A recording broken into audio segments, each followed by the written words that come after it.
Okay, right. I'm going to talk about basically what's wrong with me. I noticed when I put the recent update video up that there were a lot of comments about stop this shit, you're killing your health, all this crap. So I'm going to try and explain things once and for all. Now, currently, I have known what's known as FSGS, which is a chronic kidney disease. I can't remember exactly what it stands for. It's follicle segregation segment, basically within the glomeruli, within.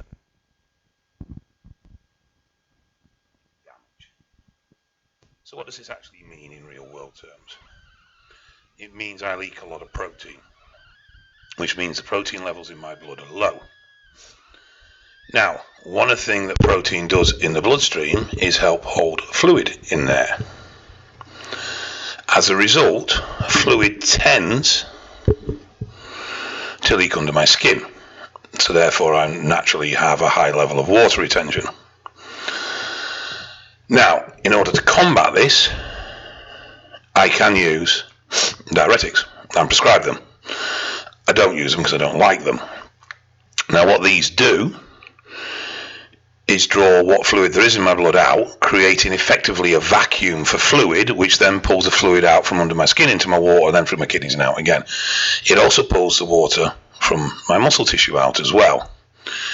Now, one of the reasons, or something that I have had problems with for years, was intramuscular water retention. I could never seem to get it.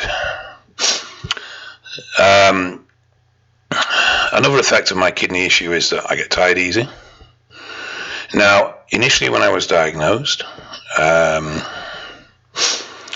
they looked back and felt that I'd had the problem for an extended period of time, but that it had gone undiagnosed. Now, prior to UC2 and UC1, and during, to be honest, I had checked liver and kidney function quite religiously. And I was continually told by the GP that though my levels were below normal, that was what was normal for me, because it was unchanging. So my EGFR was 46, high 40s, low 50s, and pretty much around there consistently. Now, in UC2, when I hit over 400 pounds, the whole situation, my body mass, everything just became too much for my kidneys to cope with. And my function dropped in EGFR to 22. Now, this is an estimated valuation and goes on creatine valuations and various other things, so it is slightly inaccurate. And in real world terms, my kidney function was a little bit better. However, the hospitalization that I faced in September of that year, it was 5 days. And in those 5 days, I lost 65 pounds of fluid. And I actually came out of hospital with visible labs. I went in looking like I did at the end of UC2. So it gives you an idea. I mean, don't get me wrong, there's a lot of glycogen loss, there was a lot of water and intramuscular loss. And with a man of my size, that can go into tens of pounds. But ultimately, what it proved is that my fat levels weren't as high as I thought they were. Now, historically, I've always struggled with condition. And historically, I've always felt that I've had issues with intramuscular water retention, i.e. not being able to do it, which is why I've had so many pulls and tears. Dehydration is a very common cause of muscular tears. I always felt that little bit flatter, not as full as I could do. Now, there were times in UC2 with some massive salt and water manipulation that I did fill out. And in fact, there was one point where there was, I don't want to put a figure on it because it's impossible to say, but there was a massive shift of glycogen and water loading. It was only temporary, I didn't manage to hold it for long, but for 3 days I was full as a house. And it was at that point that my arms measured 26.5 inches. So, when I spoke to the specialist, and I spoke to them about my use and everything else, And I said, what caused this situation? And their answer was lifestyle and most likely body mass. Now, when you think that since I've been 19, 20 years old, I've very rarely been under 280 pounds, 20 stone. So, I've always been a big lad. That's going to take its toll on the body. Do I think the drugs played a role? Yes, most definitely. The specialists don't think so, but me personally, yes, I do. Now, a lot of you will remember the video of my face looking like Mount Vesuvius, and you were all jumping up in arms about, oh, it's the drugs, it's the drugs, it's the drugs. Now, to some degree it was, but it wasn't acne in the form that you would normally expect through steroid use. You get acne normally through steroid use through two types. You get DHT stimulation of sebaceous glands, which increases the oil content in the skin, or you get hormone imbalance. My acne was actually adult rosacea caused by stress of my central nervous system, partly due to the immense amount of pain I'd been in for an extended period of time due to my trapped femoral nerve, partly due to the pain meds I was having to take, and partly due to the drugs, because the drugs had a major effect on my central nervous system. My central nervous system was fried. And so they did have an impact on the skin acne, but not in the mechanism that most people assume. Now, I've been drug-free for 18 months, apart from any prescribed medication that I've needed to take. Now, I used to take a drug called Ramipril. It's a blood pressure med. Now, I only took 1.5 milligrams a day, which is it's the lowest dose. But my blood pressure has never been particularly high under normal circumstances. It's a strange one. My blood pressure will spike very, very high.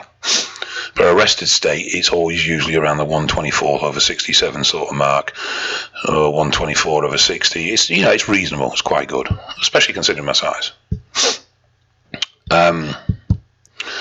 So the renal experts decided that there was not much point continuing this drug, and they'd try me on prednisolone.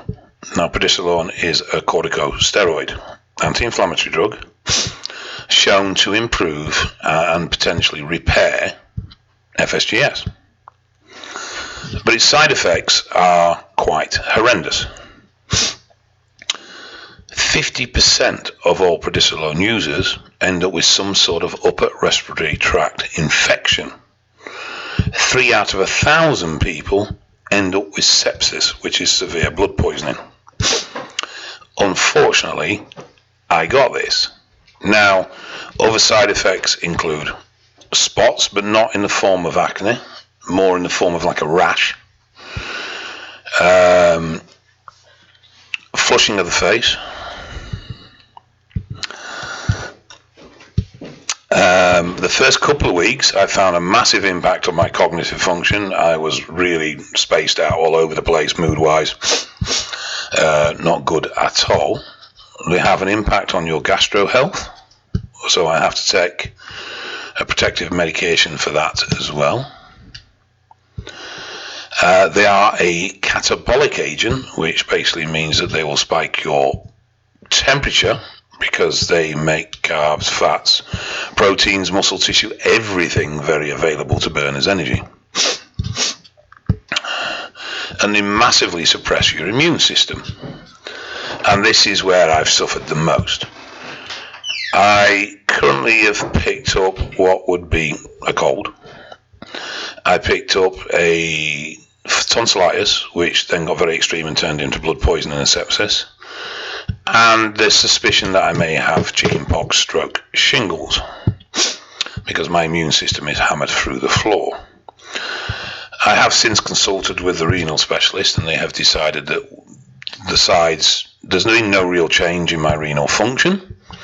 So therefore, there seems to be no real reason to continue with these drugs. The downside is you have to taper off them incredibly slowly. So I'm now looking at 8 weeks of tapering off this drug. My max dose for that first month was 60 milligrams a day. I'm now down to 50, and I must continue that for a week, and then 40, then 30, then 20, then 10. And then it goes down to 5. So quite a slow process.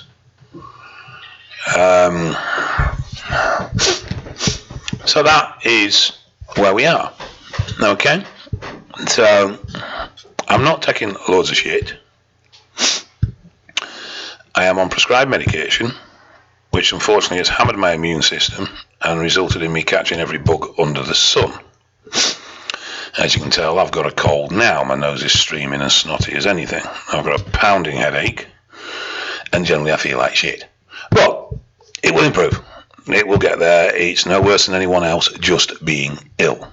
So, I'm not dying. Regards my drug use, I suppose. Oh yeah, the other thing medicinal does is affect your breathing, which is one why my breathing's quite laboured again. Regarding my drug use, the only long-lasting effect I appear to have is the kidney damage, and now a predisposition to getting facial acne when I get overly stressed. But otherwise, heart health is good, liver health is good, thyroid function is good. Everything else is pretty much bloody normal. And at the moment, I'm going to continue training as I am. I know at some point I will have to make the decision as to whether I'm going to put in a little bit of test or a little bit of this or a little bit of that in order to try and achieve this 260 kg behind the neck press. And I'll make that decision when I get there. But at the moment, progression is linear. Weight's going up every week. Muscle memory is a wonderful thing. And I'm alright. Apart from feeling like shit. So, that is the situation with my kidneys. Now, what happens moving forward? Well, this is the bit they don't really know. When I was originally diagnosed, they said 5 years. That was over 2 years ago now. And they were saying dialysis, transplant, or death. But over the last 2 years, my kidney function has gone from down as low as 20 to up as high as in the 40s. So there doesn't seem to be any set deterioration. I'm trying to keep an eye on what I'm doing at the time that fluctuates these kidney function results. But there doesn't seem to be any direct trigger. And I know I can do better than I am doing. I do need to drop some weight. And I do need to up my fluids quite significantly. But in general, there doesn't seem to be a direct trigger. So I don't know, is the honest answer. I don't know what the future holds. I don't know how long my kidneys are going to be good, not good, what I'm going to be like in a year, 2 years, 3 years, 4 years, 5 years. I have no wish to end my life terminally, or should I say end my life prematurely.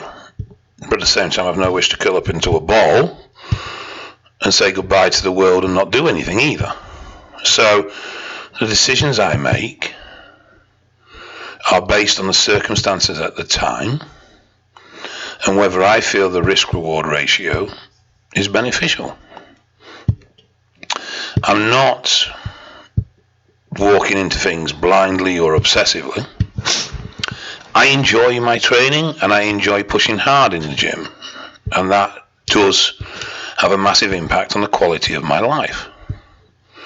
I don't care to a large degree if I don't achieve this, that or the other, as long as I am doing the best that I can do in the gym on a week-to-week basis. That's my drive. The record attempt gives me something to focus on, gives me a target, but it's not by all means the beginning or end of anything or everything in any way, shape or form. And I will continue to assess things on a regular basis in conjunction with blood reports and speaking to my renal specialists. But, guys, if I'm ill, I'm ill. It's not because I've done this, done that, or the other. Like every other human being on the planet, I catch a cold from time to time. Okay? Yes, it's hit me particularly hard this time because of my reduced immune system because of these drugs the doctors put me on. They're now being removed and I'll just go back to normal. But please, every time I put a post up that I'm not feeling so well, or not doing this or not doing that, oh, it's the steroids, it's this, it's that, it's the other. It's like, for fuck's sake. I'll be the first to admit if I think my drugs are affecting my health. Don't worry about that one. I won't be denying that one. But, like I said, at the moment, that's the situation. So, I have reduced kidney function. It makes me get a little bit more tired. It does. It does put stress and strain on me in that times. My immune system is probably slightly compromised with my kidney function as well. But the main issue I've had this time around has been the medication I've been on. I have a high level of water retention that I struggle with. My diet could be cleaner. Yeah, my body fat levels could be lower. There's no denying any of that. But, there's also a high level of water retention there as well. But in general, I don't feel that terrible apart from now. I feel all right. So we just take every day as it comes. I'm not going to wrap myself up in a bubble. I'm not going to not attempt things. But obviously I'm going to take reasonable measures and precautions when I do. So, just wanted to clear that one up. Hopefully that makes you guys understand a little bit where I am with things.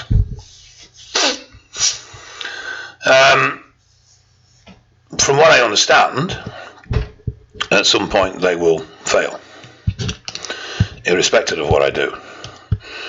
And it could be that wrapping myself up in a bubble and becoming a vegan and living off lentils and embracing the Mother Earth and various other aspects that I could potentially do and never taking a risk again could extend their life by a year, 2 years, 3 years or whatever.